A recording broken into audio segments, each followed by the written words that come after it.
5 Anti-Stoic Habits from Your Life Now. The great Stoic philosopher Marcus Aurelius once said, "The happiness of your life depends upon the quality of your thoughts." Drawing inspiration from the words of this influential Stoic philosopher, we are reminded of how our thoughts shape our reality and well-being. Just like the impact of the time we spend with people, certain habits can lead us away from the Stoic path. Today, we will delve into 5 anti-Stoic habits that may exist in our daily lives and explore ways to reclaim our Stoic direction and inner peace. Before we begin, I kindly ask you to like the video so that you can assist me in spreading Stoic philosophy. If you are not subscribed yet, I recommend subscribing and turning on notifications so you don't miss any videos. Habit number 1. Avoiding complaints about things beyond your control. The happiness in your life is not dependent on the quality of the weather, luck, or the condition of your attire. Complaining about such situations is an activity that wastes our energy and time.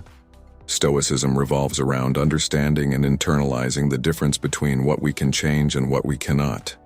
Complaining, especially about things beyond our grasp, is a futile exercise that drains our energy and time. To deal with this anti-Stoic behavior, we can heed the wisdom of Epictetus. We should always be asking ourselves, is this something within my control or not? When faced with such situations, a more Stoic approach would be to ask, how can I adapt to this? Or, what can I learn from this situation? By doing so, we reclaim our power and ensure that we remain unaffected by external events, no matter how unpredictable they may be. Habit number 2, chasing external validation. Picture yourself working on a project for weeks, pouring your heart and soul into it. However, upon completion, instead of relishing the sense of accomplishment, you find yourself incessantly seeking validation through likes, comments, or any form of recognition on social media. Perhaps you've purchased a new outfit, and instead of wearing it for your own confidence, you seek compliments to affirm your choice. This need for external validation has intensified in our digital age, where social media platforms thrive on people's desire for affirmation, pushing us to evaluate our self-worth based on metrics like followers, likes, or shares. However, this foundation is shaky, relying on variables often beyond our control, rather than establishing a robust base for building our self-esteem. Stoicism teaches that self-worth should be anchored in our virtues, actions, and personal growth. Regardless of others' variable and frequently uncontrollable opinions, the true measure of our worth comes from our own evaluations of our actions and decisions. As Epictetus wisely expressed, it's not what happens to you, but how you react to it that matters. Embracing this Stoic principle liberates you from the pitfalls of seeking external validation, allowing you to establish internal balance. Remember, while feedback can be useful for growth, the source of your self-worth lies in your enduring internal values, intentions, and integrity, rather than the ever-changing opinions of the world around you. Habit number 3. Breaking free from emotional captivity. Imagine yourself at a family gathering where a relative, perhaps unintentionally, makes a comment about a recent choice you've made. Whether it's a new job, a relationship, or a lifestyle change. This comment stings, and you feel a whirlwind of emotions within you: anger, defensiveness, or sadness. Without realizing it, you may snap back with a hurtful comment, creating tension for everyone present. This is a prime example of succumbing to your emotions. Emotions, in their essence, are neither inherently good nor bad. They are internal responses that offer valuable insights into our state of mind and how we perceive our surroundings. However, letting these emotions take control, allowing them to dictate our actions unchecked, can lead to regrettable decisions and strained relationships. Stoic philosophy emphasizes the importance of recognizing our emotions without becoming consumed by them.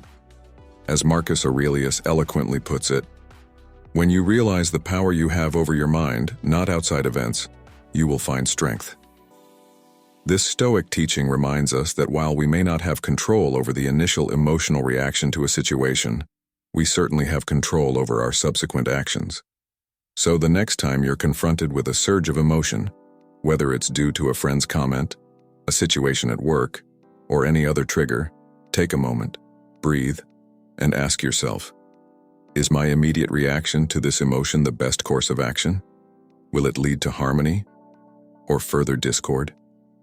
By practicing this pause and introspection, you cultivate emotional resilience, ensuring that your reactions align with your values and not just fleeting feelings. Adopting this Stoic approach enables you to navigate life's challenges with a sense of equilibrium, acting not out of impulsive emotion, but from a place of reason, thought, and wisdom.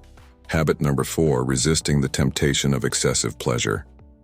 Envision entering a grand feast, a table laden with delectable dishes, mouth-watering desserts, and an endless flow of drinks. Indulging in unlimited pleasures may seem appealing, but by the evening's end, the initial delight can give way to discomfort or regret. This is the trap of an insatiable pursuit of pleasure. Life offers a spectrum of pleasures, from delightful meals to luxurious experiences. Enjoying them as part of the human experience is crucial, but constantly seeking more can create an internal void. The transient happiness provided by such pleasures might overshadow deeper, more meaningful sources of satisfaction. Seneca astutely observed that beneath marble and gold lies the slavery. Excessive attachment to materialistic pleasures ironically restricts our freedom.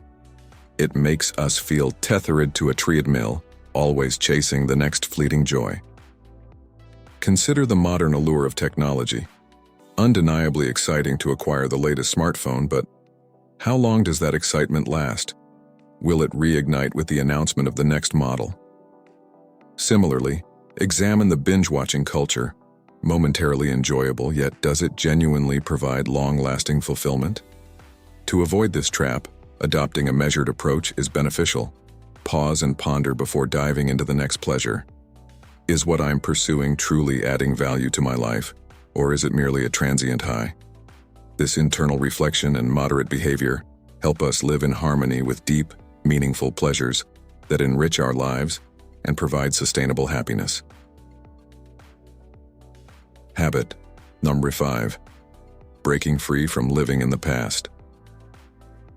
Imagine you're sitting on your porch on a beautiful evening, but instead of enjoying the sunset, your mind is entangled in a web of past events. Focusing on the past, especially those filled with regret or sorrow, acts like a heavy backpack in life, slowing you down and preventing you from seeing current opportunities. Every time you replay a past event, you empower it, occupying valuable mental space that could be better utilized for the present. As Epictetus wisely said, people are disturbed not by things but by the views which they take of them. To break free from the past's chains, practice mindfulness. Gently pull your attention back to the present when drifting into bygone times. Engage in activities that ground you in the now, and treat each day as a new chapter. By focusing on the present and freeing yourself from the shackles of the past, you gain the freedom to write a brighter, more fulfilling story for yourself.